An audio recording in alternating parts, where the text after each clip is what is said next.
¿Listas para iniciar con el capítulo 1? Ya hice una playlist en donde vamos a poder tener los videos en orden para que puedan ustedes ir viendo la serie poco a poco. En el video anterior vimos lo que fue la sinopsis, la introducción, y ahora vamos a iniciar con el capítulo 1. ¿De acuerdo? Yo ya tengo mi café, ya estoy lista, entonces vamos a comenzar. Capítulo 1. Nadie está loco. Tus experiencias personales con el dinero representan tal vez un 0.000000001% de lo que ha sucedido en el mundo, pero quizás un 80% de cómo piensas que funciona el mundo. Déjame que te cuente un problema. Puede que te haga sentir mejor acerca de lo que haces con el dinero y que juzgues menos lo que los demás hacen con el suyo. Veamos. Personas de generaciones distintas, educadas con padres distintos que tenían unos ingresos distintos y unos valores distintos en distintas partes del mundo, nacidas en economías distintas, que experimentaron mercados laborales distintos, con incentivos distintos y grados de suerte distintos, aprenden lecciones distintas. Cada cual tiene su propia experiencia de cómo funciona el mundo, y lo que has experimentado es más convincente que lo que has aprendido indirectamente. Por tanto, todos nosotros, tú, yo y todo el mundo, vamos por la vida anclados a unas ideas sobre cómo funciona el dinero que varían inmensamente entre unos y otros. Lo que a ti te parece una locura puede tener todo el sentido del mundo para mí. La persona que creció en la persona que creció en la pobreza concibe el riesgo y la recompensa de maneras que el hijo de un banquero rico no puede entender ni por asomo. La persona que creció cuando la inflación era alta experimentó algo que la persona que creció con precios estables nunca tuvo que vivir. El corredor de bolsa, que lo perdió todo durante la Gran Depresión, experimentó algo que el empleado de una tecnológica que disfrutó de la gloria de finales de los 90 ni siquiera se puede imaginar. El australiano que no ha visto una recesión en 30 años ha experimentado algo que no ha vivido ningún estadounidense. Y así podría seguir y seguir. La lista de experiencias es infinita. Tú sabes cosas sobre el dinero que yo no sé, y al revés. Vas por la vida con creencias, objetivos y pronósticos distintos de los míos. Esto no es porque uno de nosotros sea más listo que el otro, o porque esté mejor informado. Es porque hemos tenido vidas distintas marcadas por experiencias distintas e igualmente convincentes. Tus experiencias personales con el dinero constituyen tal vez un 0.000000001% de lo que ha sucedido en el mundo, pero quizás el 80% de cómo piensas que funciona el mundo. Por tanto, personas con la misma inteligencia pueden discrepar sobre cómo y por qué tienen lugar las recesiones, sobre cómo deberían invertir el dinero, qué deberían priorizar, qué nivel de riesgo deberían asumir, etc. En su libro sobre los Estados Unidos de los años 30, Frederick Lewis Allen escribió que la Gran Depresión marcó a millones de estadounidenses anteriormente para el resto de sus vidas. Pero hubo un amplio abanico de experiencias. 25 años más tarde, durante la campaña presidencial, un periodista le preguntó a John F. Kennedy qué recordaba de la depresión. Él contestó, no tengo un conocimiento directo de la depresión. Mi familia tenía una de las más grandes fortunas del mundo y, por aquel entonces, era mayor que nunca. Teníamos casas más grandes, más criados y viajábamos más. Prácticamente lo único que vi directamente fue que mi padre contrató a varios jardineros de más solo para darles un trabajo y que pudieran comer. En realidad, no supe qué había sido la depresión hasta que leí sobre el tema cuando estudiaba en Harvard. Ese fue un punto destacado en las elecciones de 1960. ¿Cómo se podía poner al mando de la economía, pensaba la gente, a alguien que no entendía el suceso económico más importante de la última generación? Aquello quedó superado, en muchos sentidos, solamente por la experiencia de Kennedy en la Segunda Guerra Mundial. Esa era la otra experiencia emocional muy generalizada de la generación anterior y algo que su principal adversario, Hubert Humphrey, no tenía. El desafío al que nos enfrentamos es que ningún nivel de estudios ni de empatía puede recrear auténticamente el poder del miedo y la incertidumbre. Puedo leer un texto sobre lo que supuso perderlo todo durante la Gran Depresión, pero yo no tengo las cicatrices emocionales de quienes lo vivieron en primera persona. Y la persona que pasó por aquella experiencia no puede concebir por qué alguien como yo puede tener una visión tan despreocupada de cosas como poseer acciones. Vemos el mundo desde perspectivas distintas. Las hojas de cálculo pueden recoger la frecuencia histórica de las grandes caídas de los mercados de valores, pero no pueden recoger el sentimiento de volver a casa, mirar a tus hijos y preguntarte si has cometido un error que va a afectar sus vidas. Estudiar la historia te hace tener la sensación de que entiendes algo, pero hasta que no lo has experimentado y has sentido personalmente sus consecuencias, no puedes entenderlo lo suficiente para cambiar tu comportamiento. Todos creemos que sabemos cómo funciona el mundo, pero solo hemos experimentado un pequeño ápice de él.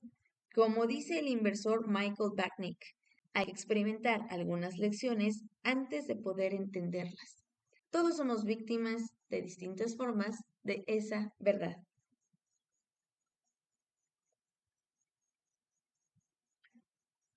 En 2006, los economistas Ulrich Malmendier y Stefan Nagel de la Oficina Nacional de Investigación Económica de Estados Unidos analizaron 150 años del Survey of Consumer Finances, encuesta sobre las finanzas de los consumidores.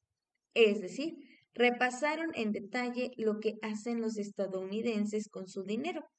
En teoría, la gente debería tomar decisiones sobre inversión basándose en sus objetivos y en las características de las opciones para invertir que tienen a su disposición en un momento determinado.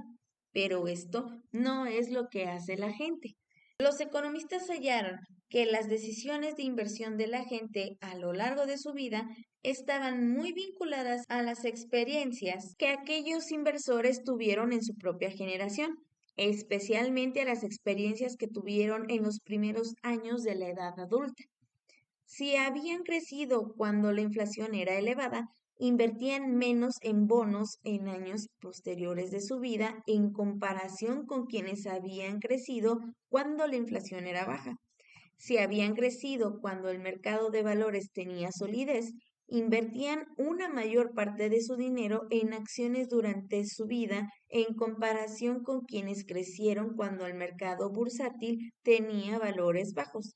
Los economistas escribieron, nuestros resultados llevan a pensar que la voluntad de los inversores de asumir riesgos depende de su historia personal, ni la inteligencia, ni la formación, ni la sofisticación, solo la mera suerte de cuándo y dónde habían nacido. El Financial Times entrevistó a Bill Gross, el famoso gestor de bonos, en 2019. Gross admite que probablemente no estaría donde está hoy en día si hubiera nacido una década antes o después, decía el texto. La carrera de Gross coincidió casi a la perfección con una caída generacional de los tipos de interés que dio un impulso a los precios de los bonos. Algo así no afecta solo a las oportunidades con las que te encuentras, también afecta a lo que piensas sobre esas oportunidades cuando se presentan. Para Gross, los bonos eran máquinas de generar riqueza.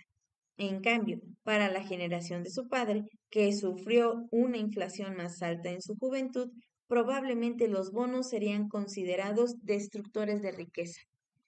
Las diferencias entre las experiencias de cada persona con respecto al dinero no son pequeñas, incluso entre quienes podrían pensar que son muy similares.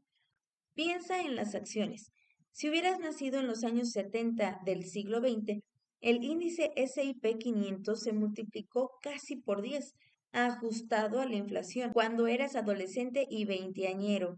Si hubieras nacido en los 50, el mercado literalmente ni se movió entre tu adolescencia y la treintena, ajustado a la inflación. Dos grupos de personas separados por la casualidad de haber nacido en años distintos viven la vida con una visión completamente distinta de cómo funciona el mercado de valores o la inflación. Si naciste en los años 60 en Estados Unidos, la inflación durante tu adolescencia y veintena, tus años de juventud, cuando eres impresionable, cuando desarrollas una base de conocimiento sobre cómo funciona la economía, multiplicó los precios por más de 3. Esto es un montón. ¿Recuerdas que se construyeron instalaciones de gas y que las nóminas daban claramente menos de sí que los sueldos de unos años antes?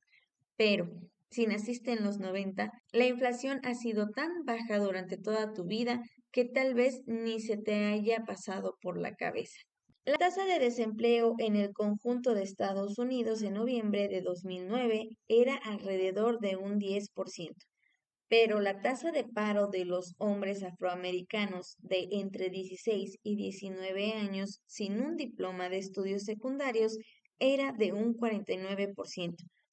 En el caso de las mujeres blancas de más de 45 años de formación universitaria, era de un 4%. Los mercados de valores en Alemania y en Japón quedaron arruinados durante la Segunda Guerra Mundial. Regiones enteras de estos países fueron bombardeadas. Al terminar la guerra, las granjas alemanas solo producían alimentos suficientes para suministrar 1.000 calorías al día de los ciudadanos del país.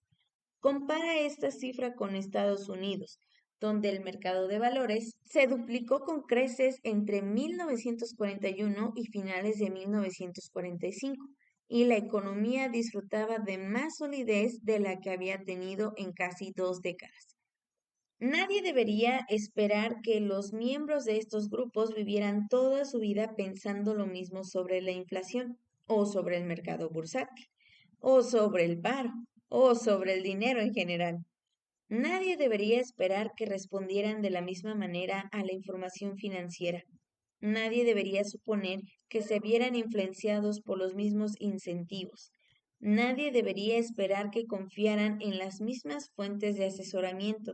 Nadie debería esperar que coincidieran en qué importa, qué merece la pena, qué es probable que ocurra en un futuro próximo y cuál es el mejor camino que se ha de seguir. Su visión del dinero se fraguó en mundos distintos y, cuando este es el caso, una manera de ver el dinero que para un grupo de personas es escandalosa, para otro grupo puede tener todo el sentido del mundo. Hace unos cuantos años, el New York Times publicó una noticia sobre las condiciones laborales de Foxconn, el enorme fabricante de productos electrónicos taiwanés. En tales empresas, las condiciones a menudo son atroces. Los lectores estaban indignados y con razón. Sin embargo, una respuesta fascinante a la noticia vino de la mano del sobrino de una obrera china, que escribió en la sección de comentarios. Mi tía trabajó durante años en lo que los estadounidenses llaman sweatshops, talleres de explotación laboral. El trabajo era duro, largas jornadas, un salario bajo y unas condiciones laborales malas. ¿Saben lo que hacía mi tía antes de trabajar en uno de esos talleres? Era prostituta. En mi opinión, la idea de trabajar en uno de esos talleres comparada con el estilo de vida anterior es una mejora. Sé que mi tía preferiría ser explotada por un maléfico jefe capitalista a cambio de unos pocos dólares a que su cuerpo fuera explotado por varios hombres a cambio de centavos. Por eso me molesta la forma de pensar de muchos estadounidenses. Nosotros no tenemos las mismas oportunidades que en Occidente. Nuestras infraestructuras públicas son distintas. Nuestro país es diferente. Sí, trabajar en una fábrica es duro. ¿Podría ser mejor? Sí, pero solo cuando lo comparas con los empleos que hay en Estados Unidos. No sé qué opinar sobre esto. Una parte de mí quiere rebatirlo y con vehemencia, mientras que otra parte de mí quiere mostrarse comprensiva. No obstante, se trata antes que nada de un ejemplo de cómo experiencias distintas pueden llevar a tener una opinión muy diferente en cuestiones que una de las partes piensa intuitivamente que deberían estar clarísimas. Cada decisión que la gente toma con respecto al dinero puede justificarse fijándose uno en la información que tiene en ese momento y vinculándola a su modelo mental único sobre cómo funciona el mundo. Esas personas pueden estar mal informadas, pueden tener una información incompleta, pueden ser malas en matemáticas, pueden ser convencidas por un marketing despreciable, pueden no tener ni idea de lo que están haciendo, pueden evaluar mal las consecuencias de sus acciones. Vaya, sí pueden. Pero toda decisión financiera que toma una persona tiene sentido para esa persona en ese momento y confirma aquello que tiene que confirmar. Las personas se cuentan a sí mismas una historia sobre lo que están haciendo y por qué lo están haciendo, y esa historia es fruto de sus propias experiencias únicas. Fijémonos en un ejemplo simple, la lotería. Los estadounidenses gastan más en boletos de lotería de lo que destinan en conjunto a cine, videojuegos, música, eventos deportivos y libros. ¿Y quién compra lotería? Mayoritariamente gente pobre. Los hogares con menos ingresos de Estados Unidos destinan de media $412 al año a boletos de lotería, 4 veces lo que gastan los grupos de ingresos más altos. Un 40% de los estadounidenses no pueden conseguir $400 en caso de emergencia, lo cual nos dice, quienes compran lotería por valor de $400 son aproximadamente las mismas personas que dicen que no podrían conseguir $400 en caso de emergencia. Esas personas están echando a perder sus redes de seguridad, destinando dinero a algo que tiene una probabilidad de 1 entre millones de que les toque el gordo. A mí eso me parece una locura. Quizá te lo parece también a ti, pero yo no formo parte del grupo con los ingresos más bajos y probablemente tú tampoco. Así que a muchos de nosotros nos cuesta entender de manera intuitiva el razonamiento subconsciente de los compradores de lotería con bajos ingresos.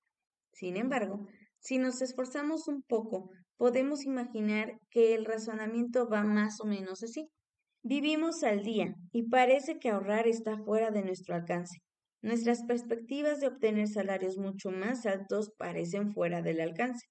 No podemos permitirnos unas buenas vacaciones, ni un coche nuevo, ni un seguro médico, ni una casa en un barrio seguro. No podemos llevar nuestros hijos a la universidad sin endeudarnos hasta el cuello.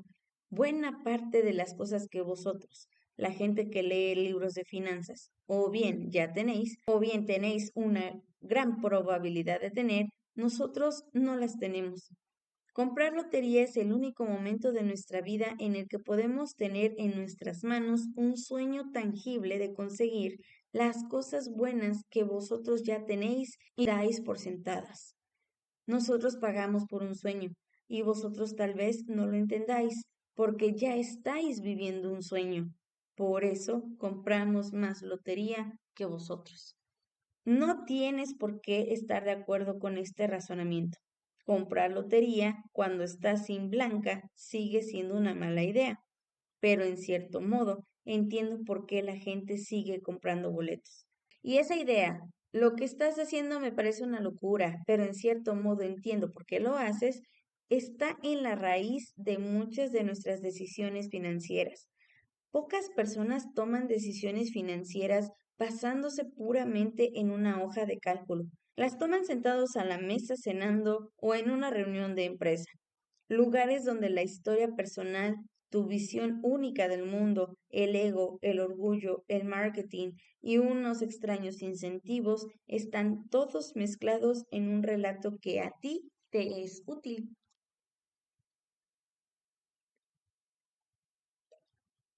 Otro punto importante que ayuda a explicar por qué las decisiones relativas al dinero son tan difíciles y por qué hay tantos malos comportamientos es reconocer la novedosa que es esta situación. El dinero está presente en el mundo desde hace mucho tiempo. Se cree que el rey Aliates de Lidia, actualmente Parque de Turquía, creó la primera moneda oficial en el año 600 a.C., pero los cimientos modernos de las decisiones monetarias, ahorrar e invertir, se basan en conceptos que están prácticamente en mantillas. Fijémonos en la jubilación. A finales de 2018 había 27 billones de dólares en cuentas de jubilación en Estados Unidos, lo que las convertía en el principal motor de las decisiones sobre ahorro e inversión del inversor corriente. No obstante, toda esa idea de tener derecho a jubilarse se remonta, a lo sumo, a dos generaciones. Antes de la Segunda Guerra Mundial, la mayor parte de los estadounidenses trabajaban hasta muerte. Esa era la expectativa y la realidad. El porcentaje de hombres de 65 años o más que trabajaban estuvo por encima del 50% hasta los años 40 del siglo XX. La seguridad social tenía como objetivo cambiar eso, pero sus prestaciones iniciales ni se acercaban a una pensión decente. Cuando Ida May Fuller cobró el primer cheque de seguridad social en 1940, el valor era de $22.54, $416 ajustado a la inflación. No fue hasta los años 80 cuando el cheque medio de la seguridad social para los jubilados superó los $1,000 al mes ajustado a la inflación. Hasta finales de los años 70, más de una cuarta parte de los estadounidenses de más de 65 años eran calificados por la Oficina del Censo de Estados Unidos como personas que vivían en la pobreza. Existe la creencia generalizada de que todo el mundo tenía un plan de pensiones privado, pero esta creencia es una enorme exageración. Employee Benefit Research Institute explica: una cuarta parte de las personas de 65 años o más tenían ingresos de jubilación en 1975. De entre esa afortunada minoría, solo un 15% de los ingresos de los hogares procedían de una pensión. En 1955, el New York Times escribió sobre el creciente deseo, pero la continua imposibilidad de jubilarse, parafraseando un viejo dicho: todo el mundo habla de la jubilación, pero al parecer muy poca gente hace algo para conseguirla. No fue hasta los años 80 cuando arraigó la idea de que todo el mundo merece y debería tener una jubilación justa. Y la manera de conseguir esa jubilación digna ha sido desde entonces una expectativa por la que todo el mundo ahorra e invierte su dinero. Permíteme que insista en lo novedosa que es esa idea. El Plan 401(k), el instrumento central de ahorro de las pensiones en Estados Unidos, no existió hasta 1978. El plan IRA Roth, cuenta de jubilación individual, llamado así por el senador William Roth, no nació hasta 1998. Si fuera una persona, apenas tendría edad para beber alcohol legalmente. No debería sorprender a nadie que muchos de nosotros seamos malos ahorrando e invirtiendo para la jubilación. No estamos locos, es que somos novatos. Y lo mismo vale para la universidad. El porcentaje de estadounidenses de más de 25 años con un grado universitario ha pasado de menos de 1 de cada 20 en 1940 a 1 de cada 4 en 2015. La matrícula universitaria media durante ese periodo se multiplicó por más de 4 ajustado a la inflación. Algo tan grande y tan importante que afecta tan deprisa a la sociedad explica por qué, por ejemplo, tanta gente ha tomado malas decisiones con respecto a los préstamos de estudios durante los últimos 20 años. No hay décadas de experiencia acumulada para siquiera aprender lecciones de ello. Estamos improvisando. Y lo mismo puede decirse de los fondos indexados, que tienen menos de 50 años de historia, y de los fondos de inversión libre, que no despegaron hasta los últimos 25 años. Incluso el uso generalizado del endeudamiento de los consumidores, hipotecas, tarjetas de crédito y préstamos para coches, no se inició hasta después de la Segunda Guerra Mundial, cuando la ley conocida como GI Bill facilitó que millones de estadounidenses obtuvieran préstamos. Los perros fueron domesticados hace 10.000 años y aún conservan algunas conductas de sus antepasados salvajes. Y, aún así, aquí estamos nosotros con entre 20 y 50 años de experiencia en el sistema financiero moderno, con la esperanza de estar perfectamente aclimatados a él. Para una cuestión que está tan influenciada por las emociones frente a los hechos, esto es un problema y ayuda a entender por qué no siempre hacemos lo que se supone que deberíamos hacer con el dinero. Todos hacemos locuras con el dinero, porque somos todos relativamente nuevos en este juego, y lo que parece una locura para ti puede tener todo el sentido del mundo para mí, pero nadie está loco. Todos tomamos decisiones basándonos en nuestras experiencias únicas, que nos parece que tienen sentido en un momento dado. Y ahora, déjame que te cuente la historia de cómo se hizo rico Bill Gates.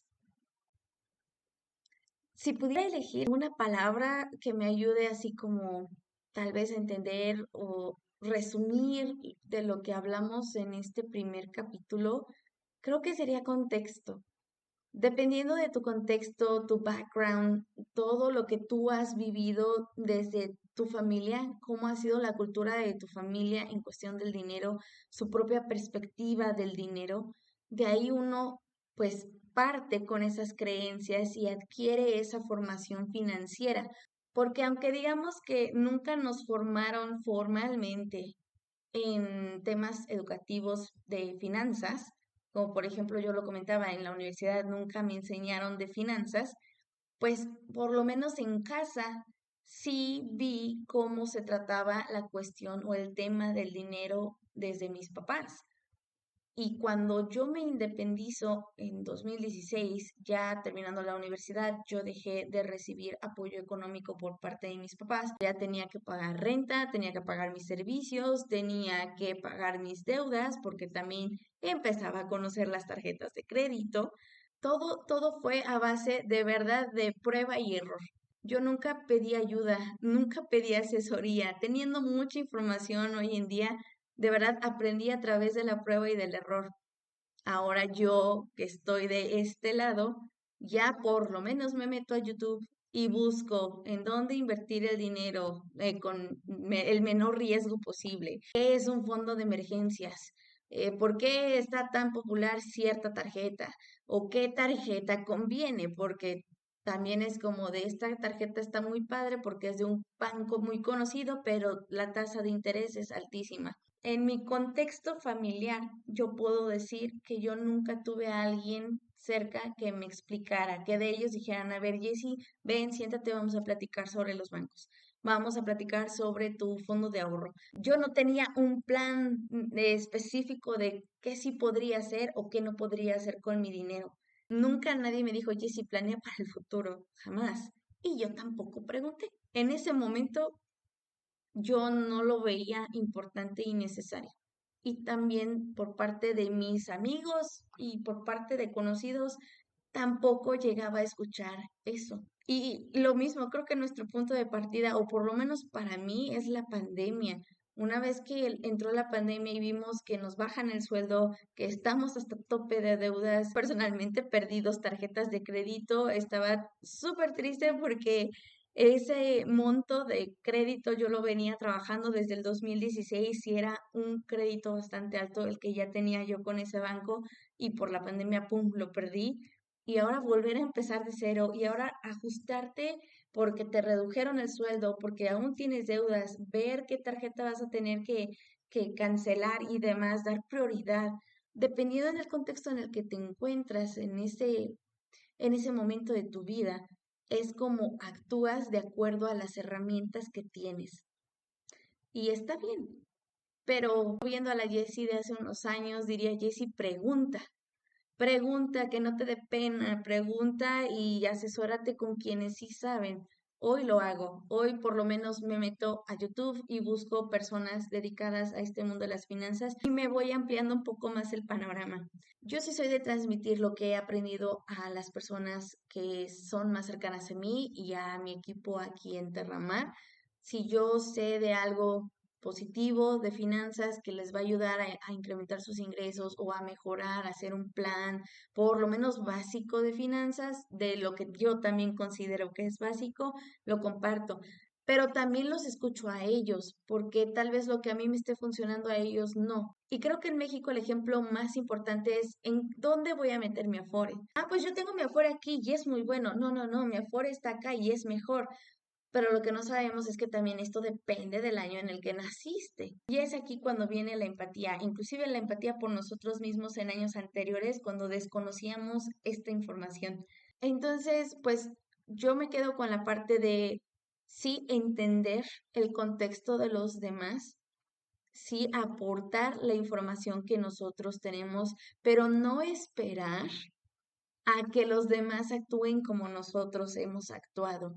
Podemos dar las herramientas, podemos brindar la información, podemos ayudarles a tener esta prevención de ciertas situaciones que podrían desbalcar sus ahorros, etcétera, pero de acuerdo a su contexto, de acuerdo a su vida, de acuerdo a su historia, a su realidad familiar, ellos serán los que tendrán que tomar la mejor decisión para ellos y nosotros no tendríamos por qué también criticar desde nuestros privilegios. Y nosotros tampoco tendríamos por qué enojarnos de que no nos hagan caso. No sabemos realmente lo que ellos están viviendo.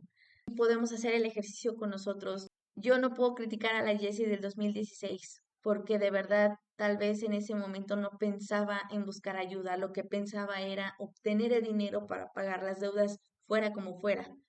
Y tan independiente en la chiquilla que no quiso realmente preocupar a sus familiares, ni preguntar, ni demás. Pero la Jessie del 2024 ya tiene un poquito de más prevención que la Jessie del 2016, que ahora sea más cautelosa tomando las decisiones que en su momento ella pensaba que eran buenas, pero pues hoy en día podemos ver que hay más consecuencias que beneficios, aunque el mayor beneficio de esas decisiones en ese momento, pues ha sido el aprendizaje. Realmente ya soy más cautelosa y menos compulsiva en cuestiones financieras, entonces vamos, yo creo, por buen camino, al menos en mi contexto, me siento mejor. Bueno, pues los estoy viendo en el capítulo 2. Cuídense mucho, nos vemos en el próximo video. Bye.